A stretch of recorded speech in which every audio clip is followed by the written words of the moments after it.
todos los fines de año nos encuentra charlando de lo mismo y estamos todos también en la misma.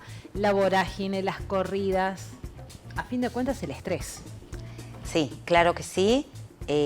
Las vidrieras navideñas, el pan dulce, la sidra, las fiestas de la escuela, las juntadas Los antes cierres de fin de año, los cierres los de balances. años, los balances. Bueno, diciembre no pasa desapercibido, no es como por ejemplo junio, y es evidente que estamos todas y todos con cierto nivel de aceleración, con cierto nivel de estrés.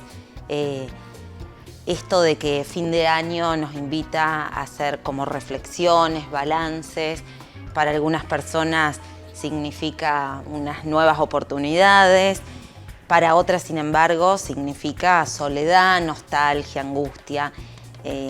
Es difícil el fin de año y sobre todo es difícil porque en general lo tomamos como una situación de estrés. ¿Y qué es el estrés, digamos? Bueno, el sistema nervioso, uno de sus principales objetivos es la supervivencia y el estrés es el mecanismo por el cual el ser humano puede sobrevivir. Nadie puede vivir sin estrés. Hay como dos grandes tipos de estrés. El estrés bueno, que en medicina se llama eustrés y nos invita a adaptarnos a las situaciones nuevas, nos invita a aprender, a motivarnos, a sobrevivir. Pero también está la otra contracara, que es el estrés malo o maldito estrés o distrés. Y esto tiene que ver con que las situaciones estresantes o que cada uno las presiente o las ve como potencialmente amenazantes, las situaciones continúan, no se detienen. De hecho, cada vez suceden más cosas que hacen que el ser humano esté estresado. Y ahí empiezan como los problemas para el cerebro y para el cuerpo. Por un lado sería la resiliencia y por otro lado el desborde, ¿no? Sí, sí. Y por ahí lo más sorprendente es que este siglo aprendimos un montón del cerebro. Nunca en la historia hubo tantos tips para superar el estrés, herramientas para vivir bien y tranquilos, y sin embargo somos la sociedad más estresada de la humanidad a lo largo del tiempo. Entonces ahí también hay como un interrogante a ver qué vamos a hacer con esta sociedad que nos invita a estresarnos todo el tiempo. Encima eso, ¿no? Uno puede tomarse un poco a modo de broma o tragicómico o hacer un poco de catarsis con qué estrés pensar con quién pasar la fiesta, si me llevo bien con la tía, si me llevo mal con el primo, o qué estrés ir al supermercado y encontrar ya adornos navideños. Pero hay una coyuntura nacional, hay situaciones socioeconómicas que a todos nos afectan, sí. Y es una sumatoria de cosas que venimos acarreando desde enero, por hacer un corte. Sí, sí. Las situaciones que nos rodean, políticas, sociales, económicas, ecológicas, ambientales, también influyen en que el cerebro esté a modo de supervivencia y esté con esta respuesta de estrés. Cuando el cerebro ve una situación que puede ser amenazante para la vida, empieza a largar una hormona que se llama cortisol, que es la hormona del estrés, y esta hormona hace que en el cuerpo pasen muchas cosas. Se acelere la frecuencia cardíaca, se acelere la respiración, puede haber sensación de atragantamiento, mareos, visión borrosa. Y todo esto repercute en el cuerpo, el sistema inmunitario empieza a andar cada vez peor porque el cuerpo está tratando de sobrevivir. Entonces, nos vamos desajustando por todos lados. Sí, nos vamos desajustando, esto genera consecuencias en el cuerpo y en la psiquis, por eso es importante en principio entender que después del 31 de diciembre... Ya es el año que viene. Sí, y que tampoco va a pasar algo tan trascendental, por ahí uno pone como expectativas muy altas para las fiestas, también está como este mandato de tener que pasarla bien y ser feliz, o este mandato de que hay que pasarla con toda la familia unida. Sin embargo, para la mayoría de las personas no es así. También este mandato de regalos y gastar un montón de dinero. Tampoco el cerebro se da cuenta que no puede gastar más dinero del que tiene y sin embargo hay como un montón de presiones. Entonces es importante esto, bajar las expectativas, tener objetivos realistas, empezar a hacer como nuestras propias tradiciones, con quién queremos estar, con quién la queremos pasar, empezar como a practicar estos autocuidados tanto físicos como en la salud mental. Esto de los autocuidados, Vanina, ¿es un aprendizaje? Sí, es un aprendizaje difícil porque vivimos en una sociedad que nos obliga todo el tiempo a estar acelerados, haciendo cosas, como rindiendo y demostrando para los demás y nos olvidamos un poquito de los autocuidados.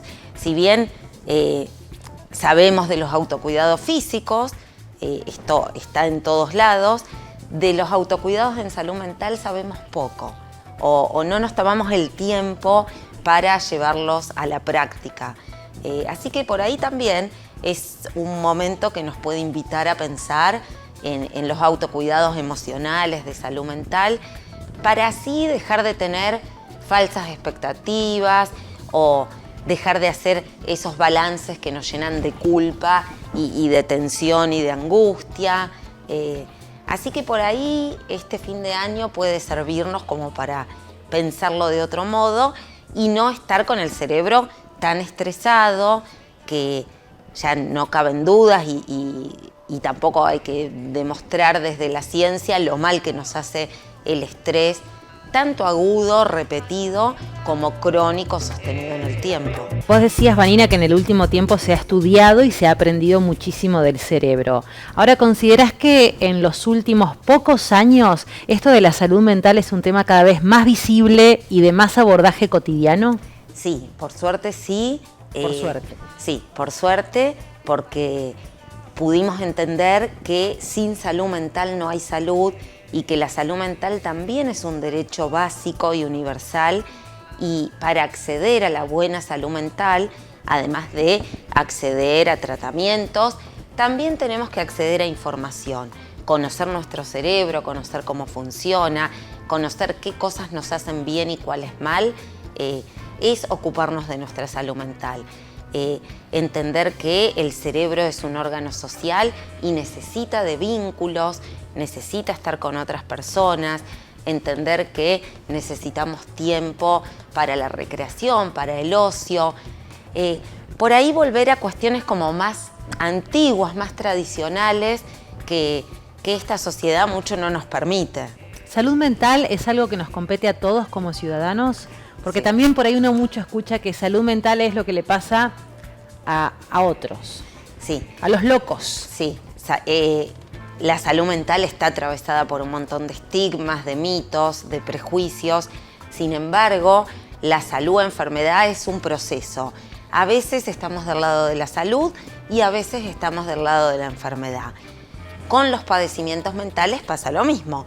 A veces nos sentimos muy bien y otras veces nos sentimos angustiadas, preocupadas, decaídas, ansiosas y entonces hay que entender esto. Eso también es cuestión de salud mental. Sí, reconocerlo, entenderlo, ponerlo en palabras, encontrar a alguien que tenga una escucha activa, empática y comprensiva con nosotros y también entender que nosotros podemos ayudar a otras personas de este mismo modo, escuchando, sin juzgar, amorosamente. Todo esto hace a la buena salud mental. Obviamente que cuando hay padecimientos más complejos que necesitan un abordaje profesional, terapéutico, y también hablar de salud mental es hablar de la accesibilidad de las personas a los centros de salud. En algún momento de la vida todos pasamos por alguna cuestión de salud mental, por algún dolor o algo que nos genere una inestabilidad. Claro que sí, el ser humano atraviesa duelos todo el tiempo, las niñas, los niños, los adolescentes, nosotros los adultos.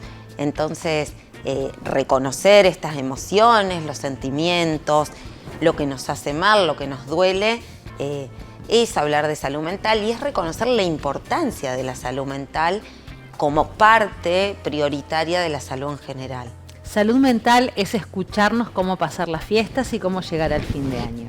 Sí, y salud mental también es tratar de bajar este estrés que no se entiende muy bien por qué aparece en este diciembre, que te repito, nunca pasa desapercibido. Andamos todos apurados en la calle, manejamos mal, andamos contrarreloj todo el tiempo. Sí. No hay psiquis que tolere esto todo el tiempo, entonces entenderlo, registrarlo y poder frenar es por ahí una de las herramientas que más tenemos a mano.